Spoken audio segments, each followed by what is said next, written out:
우리 다 함께 사도신경으로 신앙 고백하시겠습니다.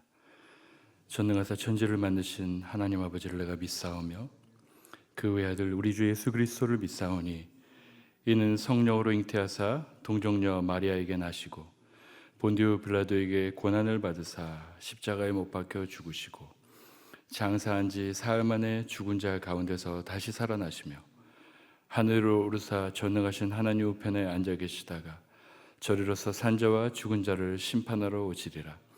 성령을 믿사오며 거룩한 공예와 성도가 서로 교통하는 것과 죄를 사하여 주시는 것과 몸이 다시 사는 것과 영원히 사는 것을 믿사옵나이다. 아멘. 찬송가 90장 주 예수 내가 알기 전 함께 찬양드립니다.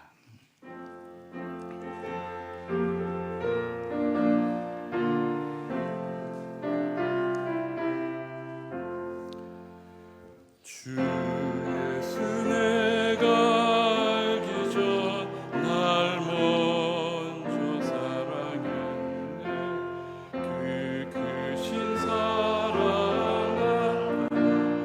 내 영혼 거듭났네.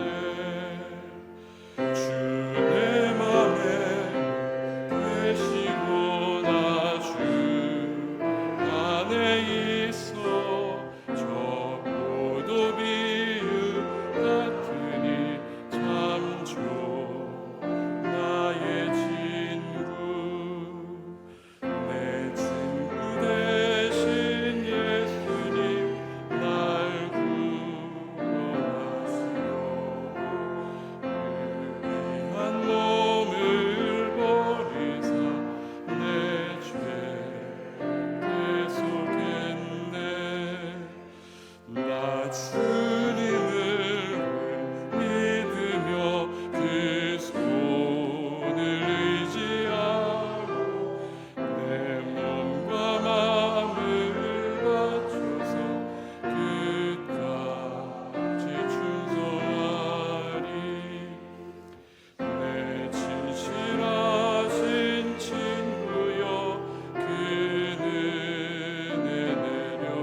시간 함께 기도합니다.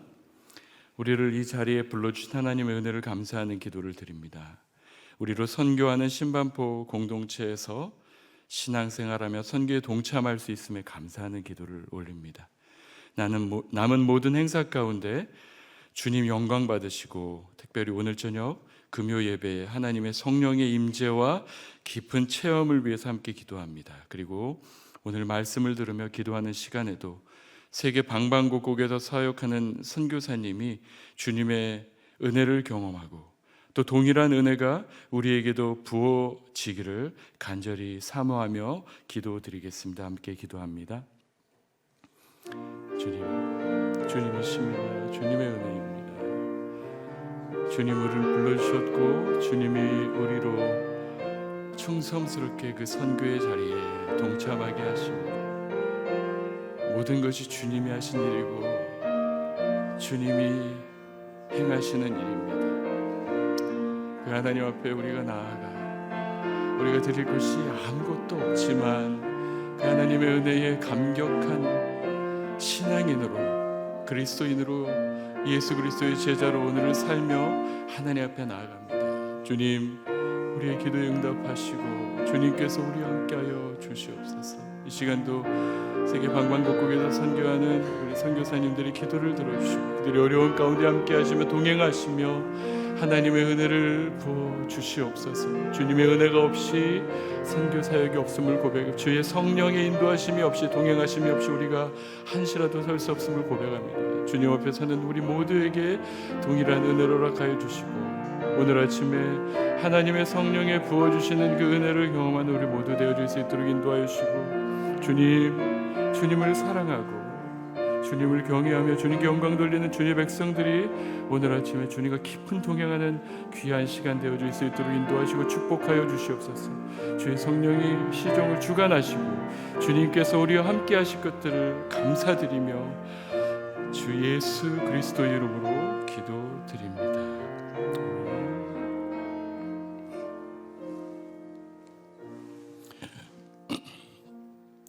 오늘 우리가 함께 하나님의 말씀 요나서 3장 1절부터 10절 말씀 봉독하시겠습니다.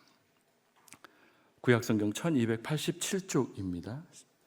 구약성경 1287쪽 요나서 3장 1절부터 10절 말씀 제가 봉독해 올리겠습니다.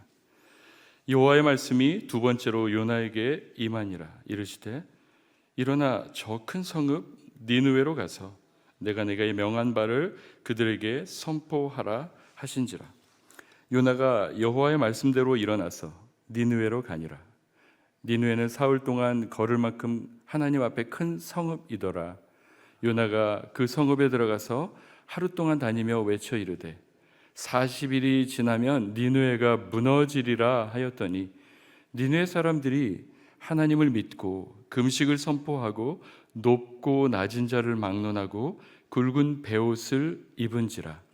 그 일이 니느웨 왕에게 들림에 왕이 보좌에서 일어나 왕복을 벗고 굵은 베옷을 입고 제 위에 앉으니라. 왕과 그의 대신들이 조서를 내려 니느웨에 선포하여 이르되 사람이나 짐승이나 소떼나 양떼나 아무것도 입에 대지 말지니 곧 먹지도 말 것이요 물도 마시지 말 것이며 사람이든 짐승이든 다 굵은 베옷을 입을 것이요 힘써 하나님께 부르짖을 것이며 각기 악한 길과 손으로 행한 강포에서 떠날 것이라. 하나님이 뜻을 돌이키시고 그 진노를 그치사 우리가 멸망하지 않게 하시리라. 그렇지 않을 줄을 누가 알겠느냐 한지라. 하나님이 그들이 행한 것 곧 그 악한 길에서 돌이켜 떠난 것을 보시고 하나님이 뜻을 돌이키사 그들에게 내리리라고 말씀하신 재앙을 내리지 아니하시니라. 아멘. 지금 막 우리는 세계 선교 역사상 가장 놀랍고 성공적인 선교 사역 중 한 장면을 함께 읽었습니다. 단 하루 동안 선포된 메시지를 통해 악명 높은 니느웨가 하나님께 돌아온 것입니다. 그런데 더욱 놀라운 것은 이러한 선교 역사를 수행한 요나 자신은 자신의 행동과 메시지로 인해 일어난 결과를 너무나 싫어했다는 것입니다. 요나서 4장 1절에 요나가 매우 싫어하고 성낸이라라고 기록하고 있는데요. 요나가 싫어하고 성낸 이유가 직접적으로는 니느웨가 하나님 앞에 돌아온 이유이긴 하지만 사실은 그 배후에 하나님이 있습니다. 하나님이 그렇게 하신 것을 하나님의 선지자인 요나가 매우 싫어한 것입니다. 그런데 그게 그렇게 싫어할 일일 수가 없는 거잖아요. 여기 선교사님들이 많이 오셨는데 한 영혼이 하나님 앞에 회개하고 돌아온다는 것이 얼마나 어려운 일인 것을 경험하고 있기에 지금 요나의 눈앞에 니느웨가 회개하는 것을 보며 그것을 싫어하는 요나가 인간적인 관점에서는 이해되기 어렵다라고 생각을 해봅니다. 우리가 알고 있는 눈물의 선지자라고 불리는 예레미야가 있습니다. 예레미야는 예레미야서 25장 3절에서 이렇게 이야기를 합니다.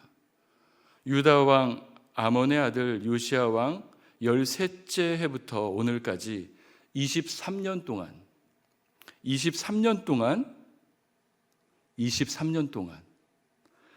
여호와의 말씀이 내게 임하기로 내가 너희에게 꾸준히 일렀으나 너희가 순종하지 아니하였느니라. 정말 눈물이 나올 만하지 않겠습니까? 지난 23년 동안 꾸준히 진심으로 그리고 열심을 다해서 주님의 말씀을 전한 느헤미야지만 사람들이 듣지도 않고 순종하지도 않았다고 기록을 합니다. 그런데요, 요나는 3일 길을 걸어야 할 큰 성읍에서 하루 동안, 그것도 뭐 어떤 긍휼이나 은혜의 메시지를 전달한 것이 아닌 곧 망한다, 심판한다는 메시지를 전했는데 그 성 안에 있는 모든 사람들이 그것을 매우 심각하게 듣고 자신의 죄를 회개하며 하나님 앞으로 돌아오는 기적 같은 일이 벌어진 것입니다. 그것도 아주 큰 성읍에 놀랄 만한 인구로 가득 찼던 니느웨 성이 말입니다. 당시 아시리아의 수도였던 니느웨의 인구는 요나서 4장 11절에 좌우를 분별하지 못하는 사람이 12만여 명이 있었다고 기록하고 있습니다. 주석가들은 약 60만 명 정도 니느웨 성에 살지 않았나라고 예상합니다. 60만 명이 어느 정도인지 서울의 인구가 60만 명이 되는 해를 찾아봤더니 1935년에 비로소 서울이 60만 명이 되었다고 나옵니다. 요나가 활동했던 시기는 주전 760년경이었으니까 지금으로부터 2784년 전입니다. 그 당시에 인구수가 60만 명이었다는 것, 얼마나 어마어마한 큰 도시였을지 상상이 가지 않습니다. 느헤미야가 얼마나 큰 도시였는지 요나서 3장 2절에서는 큰 성읍이더라고 표현하고 있는데요. 이것은 최상급을 표현하는 히브리적 관용구입니다. 그런데 가히 놀랍게도 니느웨에 살고 있는 모든 사람이 회개운동에 참여합니다. 가장 높은 자리에 있는 사람부터 가장 낮은 자리에 있는 모든 사람에 이르기까지, 심지어 짐승들까지 거국적인 금식 행사에 참여하게 됩니다. 이렇게 전 민족적인 회개운동이 일어날 때 니느웨에 임하려던 진노가 그치게 됩니다. 얼마나 놀라운 일입니까? 하나님의 명령을 불순종하여 하나님을 멀리 피하려 했던 요나를, 니느웨가 회개하는 것을 보며 성내며 싫어하던 요나를 하나님은 구약 성경 인물 가운데 가장 위대한 선교 사역을 감당한 선교사로 부각시켜주고 계신 것입니다. 그러면 우리는 이쯤에서 이런 질문을 던질 수 있습니다. 이 선교의 결과는 누가 이룬 것인가? 60만 명이 하나님 앞에 회개하는 역사를 화내고 성내는 요나가 결과를 이룬 것일까요? 제가 아시아교회의 선교 운동을 위해 섬기는 단체의 리더로 섬기기 전에 존경하는 한 선교사님과의 대화가 생각이 납니다. 선교사님께서 저의 사역이 어떻게 진행되는지 물어보셔서 제가 대답을 드렸습니다. 제가 참 많이 부족하지만 열심히 충성스럽게 감당해 보려고 하지만 쉽지 않은 일인 것 같습니다. 그런데 그 말을 들으신 선교사님이 좀 걱정스러우신 말투로 저에게 조언을 주셨습니다. 많이 부족하다니요. 그래서 저는 선교사님이 저를 좀 위로해 주시려고 하시나 보다 생각하면서 아마도 선교사님 부족하시다니요. 선교사님 전혀 부족하지 않습니다. 충분히 감당할 수 있게 하나님이 맡겨주신 겁니다. 이런 말씀으로 좀 격려를 해주시려나라고 생각을 했습니다. 그렇지만 선교사님은 저의 기도와는 좀 다르게 이렇게 말씀을 해주셨습니다. 선교사님 많이 부족하시다니요. 그 말씀은 선교사님이 뭔가 할 수 있는 능력이 있는데 지금 몇 퍼센트 좀 부족한 부분이 있다는 말씀으로 들리네요. 착각하지 마시기 바랍니다. 부족한 것이 아니라 선교사님은 그 일을 할 수 없는 분입니다. 그런데 하나님이 은혜를 주셔서 하나님의 선교에 부르신 겁니다. 제가 이 말을 듣고 어떻게 반응을 해야 될지 좀 난감했습니다. 맞는 말씀이긴 한데 또 이건 뭐 칭찬도 아닌 것 같고 격려도 아닌 것 같고, 하여간 제가 전혀 능력이 없다고 말씀하시는 거니까 썩 그렇게 기쁘게 동의하고 싶지는 않았습니다. 그런데 시간이 지나고 곱씹고 곱씹으며 생각해 보니까 그 말씀이 맞았습니다. 내가 조금이라도 뭘 할 수 있다고 생각하는 그 자체가 어불성설입니다. 저는 하나님이 맡겨주신 선교를 감당할 만한 능력도 자격도 없는 사람입니다. 오히려 하나님이 선교를 맡겨주시면 하나님께서 엄청나게 손해를 보시는 상황이 됩니다. 그런데 하나님이 은혜로 저를 부르시고 이 영광스러운 선교에 그 사명을 맡겨주신 겁니다. 그러니까 저에게 이 직책을 맡겨주신 것은 제가 능력이 있어서 그런 것이 아니라 저의 힘을 의지하지 말고 하나님만 바라보고 하나님만 의지하라는 하나님의 마음이신 것입니다.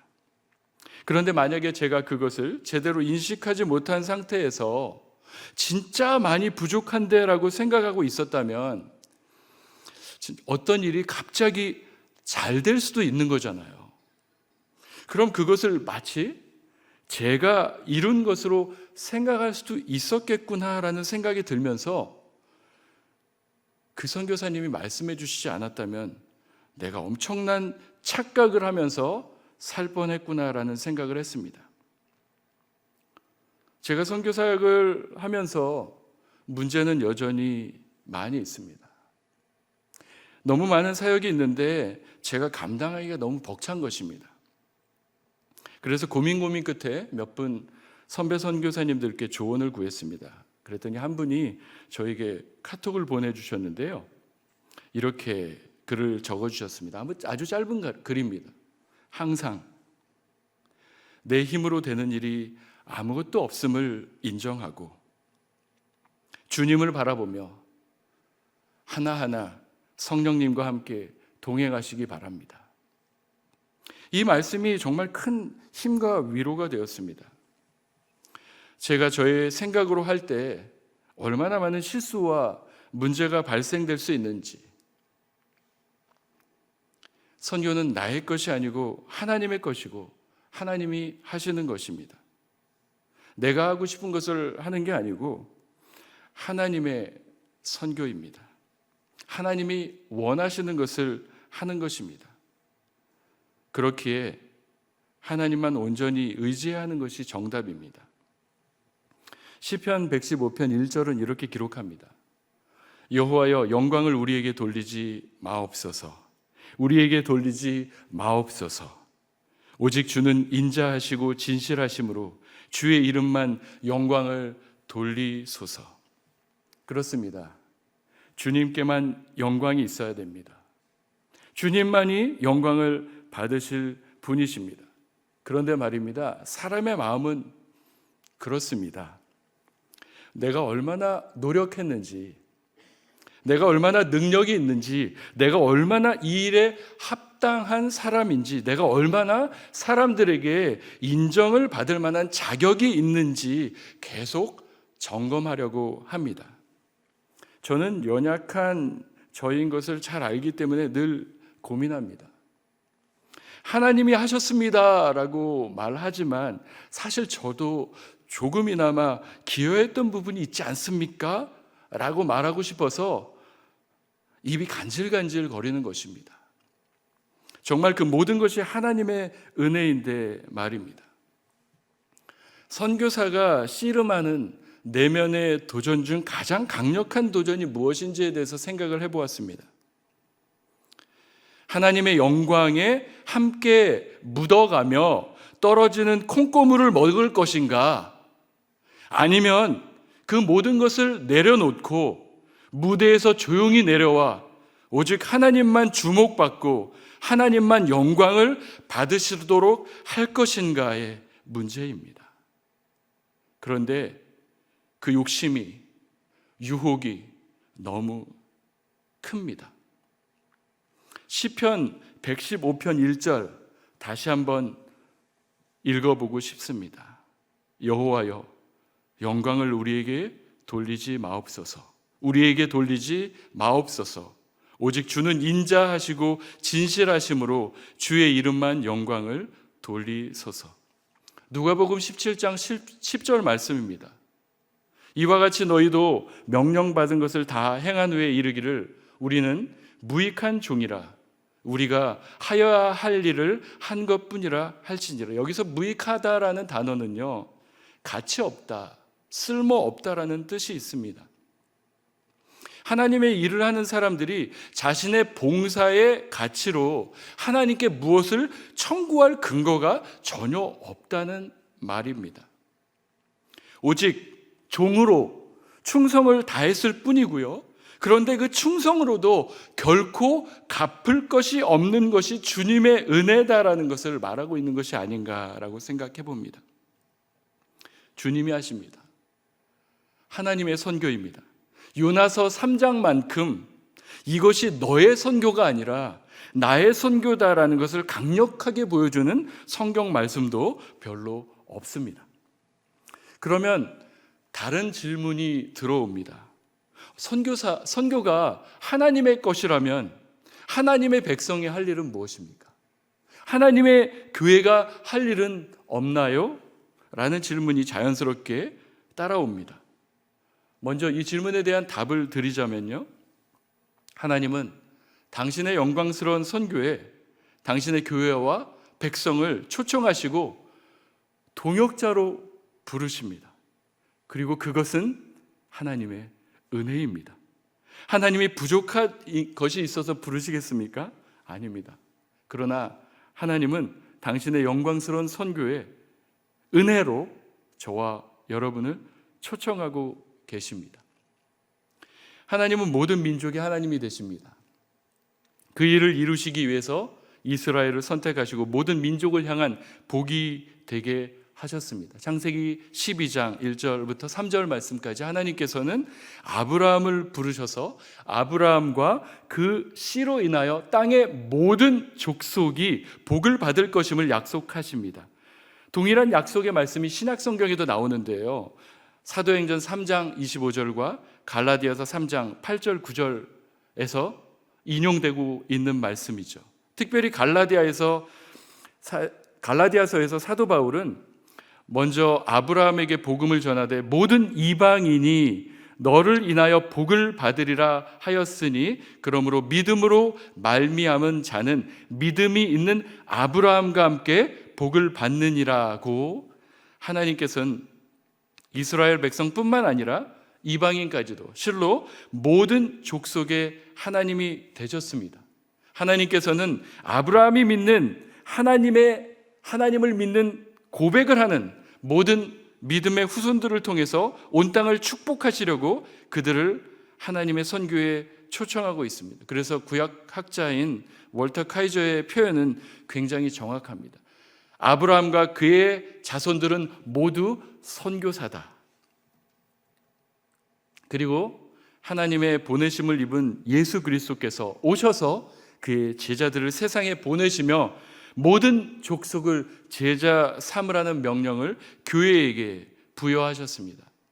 마태복음, 마가복음, 누가복음, 요한복음에 다 나와 있는 말씀입니다. 그리고 사도행전에서 주님의 성령에 순종하는 제자들이 성령 하나님의 선교에 초청을 받고 있는 모습을 우리는 보게 됩니다. 결국 마지막 날 요한계시록 7장 9절에서 아브라함에게 약속한 성취와 예수님의 지상 대위임령의 완성이 보여지는데요, 마침내 각 나라와 족속과 백성과 방언에서 모인 전 세계적인 무리가 하나님 앞에 찬양을 드리는 모습을 우리는 보게 됩니다. 좀 더 이해를 쉽게 하기 위해서 선교는 마치 퍼즐과 같다라고 말씀을 드리고 싶습니다. 하나님의 선교는 퍼즐의 한 큰 그림입니다. 그리고 그 큰 퍼즐을 맞출 조각들은 바로 교회와 그리스도인들인 저와 여러분들이라고 생각하면 이해가 쉬울 것입니다. 선교는 하나님의 큰 이야기를, 큰 구원의 이야기를 가득 채울 우리 각자의 작은 이야기들이 모인 것입니다. 그리고 그 선교의 큰 그림 안에 아주 작은 퍼즐들이 들어있는데요.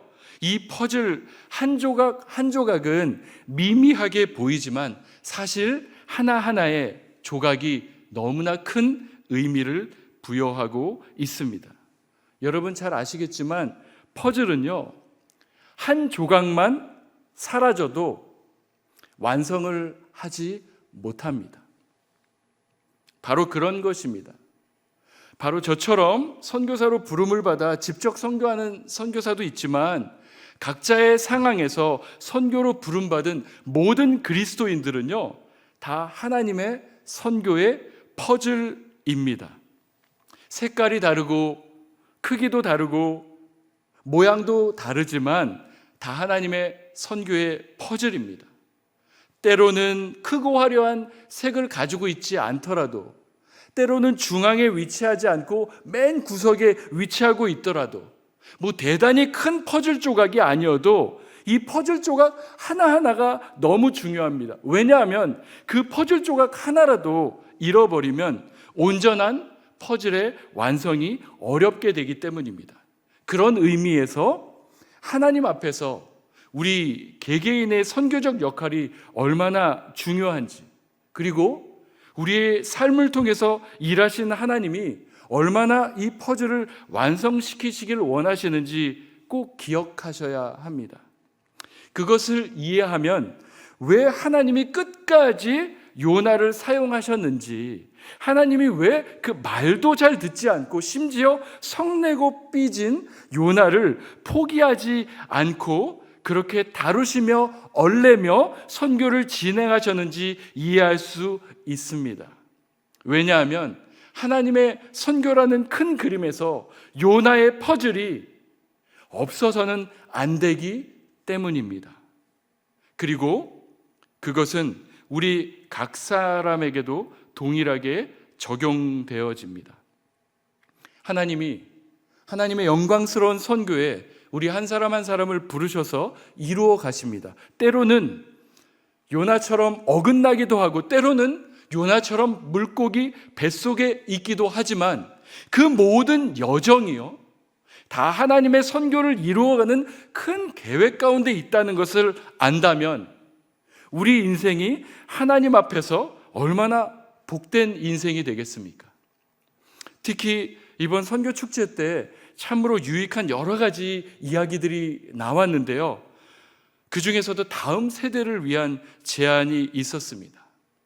이전 세대의 퍼즐과 다음 세대의 퍼즐이 서로 어우러져 하나님의 궁극적인 선교의 목적이 신반포 교회에서 이루어질 것을, 이런 더욱더 큰 꿈을 꾸는 귀한 시간이 된 것에 대해서 하나님께 감사를 드립니다.